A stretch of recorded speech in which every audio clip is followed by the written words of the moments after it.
I want to welcome the GMs and the wives, the godly men and the warm, inviting, feminine, empathetic women out there. In today's video, and for those that are just joining, my name is Thaddeus, and this is the Regal Change YouTube channel. I want to talk about whether or not men are being taught to hate the women that they're with or to be bitter towards them. It is grown more in my consciousness as of recently that a lot of women are beginning to feel like they are being hated by their men because society is training them to be that way. Is that the case or is it not? Well, if you look at a lot of the sitcoms or the TV shows, all of the collective conscious undertakings and what would you say?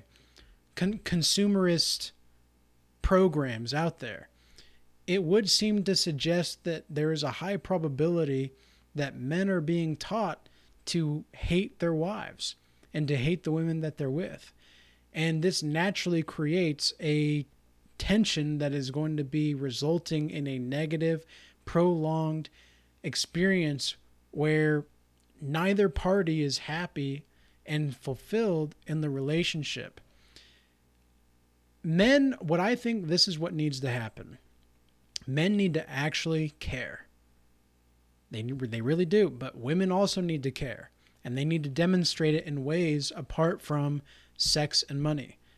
Now, if there's women out there that can they can write me a 500-word essay on what they have to offer apart from sex and money, those are the kinds of women that I'm referring to that do not need to be hated on or being bitter toward by their husbands or their boyfriends or whatever.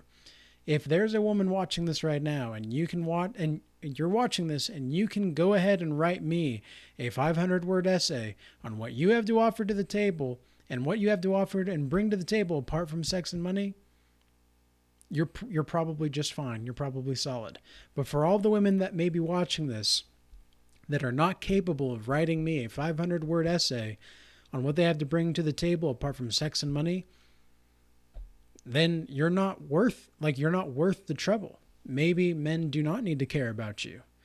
And for the men watching this, if you can't write me a 500-word essay on how you can provide, protect, and be a competent, godly man that is capable of providing resources and that is capable of arousing women and how to do so, then you're probably someone that is bitter toward the women out here.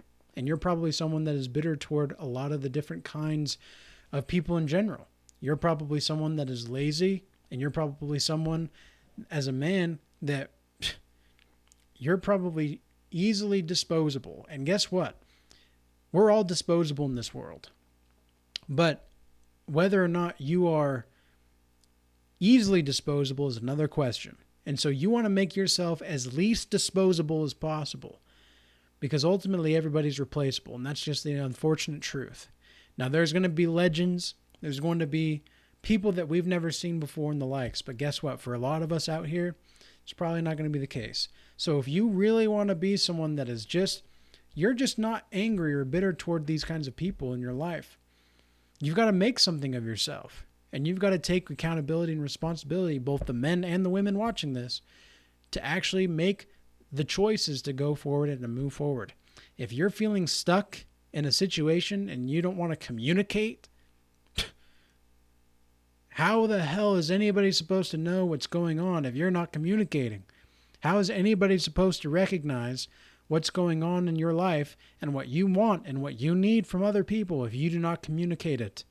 We're all adults here. We should be taught emotional intelligence by the time that we're 18.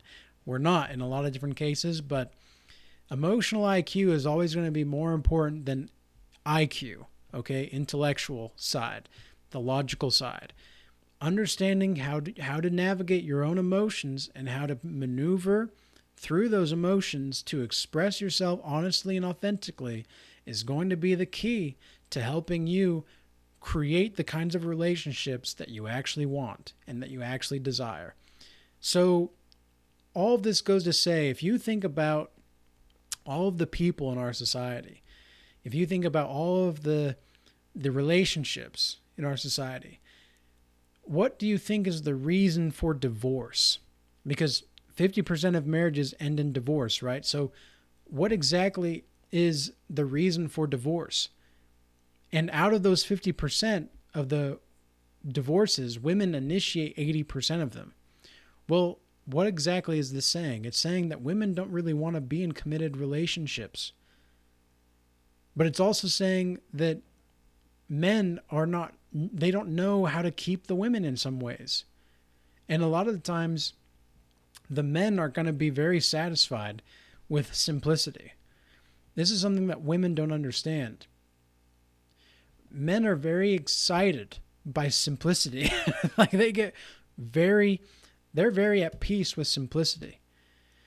And there was a woman that I was talking to a while back, and she was telling me that, well, she knows that there's this study that says single women are more happy than most single men. And I thought to myself, well, yeah, well, number one, that's because most of the single men are killing themselves, literally. And I'm not saying this lightly, okay? Men are 3 times more likely to commit suicide than women around the world, okay? But it's also like, well, how many out of those women that are happy, how many of them are talking to multiple people, right? Like, because, yeah, sure, they're single, but they're not really single, right? Like, they're not really alone. So how many are they talking to anybody? What kind of singlehood are we talking about? And then as for the men that are single, here's the thing though, right? I haven't seen this data, and I haven't been able to find it either in my research. So it's like, well, okay, then why is it the case that men can sit there facing the wall, eating a pizza, listening to Pink Floyd, and be completely fine, and yet women, they constantly need these emotional stimulations in order to feel alive, right? And that is the man's job to some degree, right? Men must bring the adventure, women must bring the peace. If women aren't bringing the peace, there's not much to them, and if men aren't bringing the adventure and the stability, there's not much to them either. So, and I'm not saying that there's anything wrong with being a hardworking person, whether you're male or female. There's nothing wrong, especially the males out here. I have so much respect for all of the men and women, but specifically the men that are working in the hardest jobs in the country and in the world. The jobs that nobody else wants to do, and they know it. These are the men that are actually building things. These are the men that are actually creating landscapes for people to visit. These are people that are the power lines, the fishermen in the Pacific Ocean or whatever. Like, these are the men out there that are going and hunting and actually providing so that we can live a great, peaceful life where we can get into the grocery store and boom, there's our food. Boom, there's our materials. Boom, there's all of our resources that we need to fix up our house or to get rid of this or to get that or whatever we need. All of that is available because of men, right? So men need to care, though, in their relationships. And believe me when I say that I think this is what women want, ultimately. I think this is one of the reasons why women get divorces, because the men really just don't care. Whatever you want, honey. How many times have you heard that? Whatever you want, honey. And then you see the men at the grocery stores following the women around. You see the men at the churches following the women around. It's like, where are the men? Where are they? Where are the leaders? Crickets. And I wasn't always a kind of man that could lead his own life. I wasn't always this way. And so I have understanding and I have compassion for the men out there that don't know how to. But at the same time, it's like, I figured out at about 22, 23 years old, like, okay, I was not taught the things that I needed to get taught to be a man in life. Like, I can regurgitate information, sure. But to actually be something, that was something I didn't know how to do, and that was something I wasn't taught how to do. I wasn't taught how to think for myself. And so men need to learn how to actually care for their women, because that's when boundaries can actually be upheld, right? If men can actually uphold their boundaries, if a man can actually uphold himself to his own standards, the women around him are going to feel much safer and they're going to feel much more secure. And that's ultimately what they want. Women also want to be wanted but not needed. And that's where, as a man, you need to be able to want women without needing them. You may need a wife.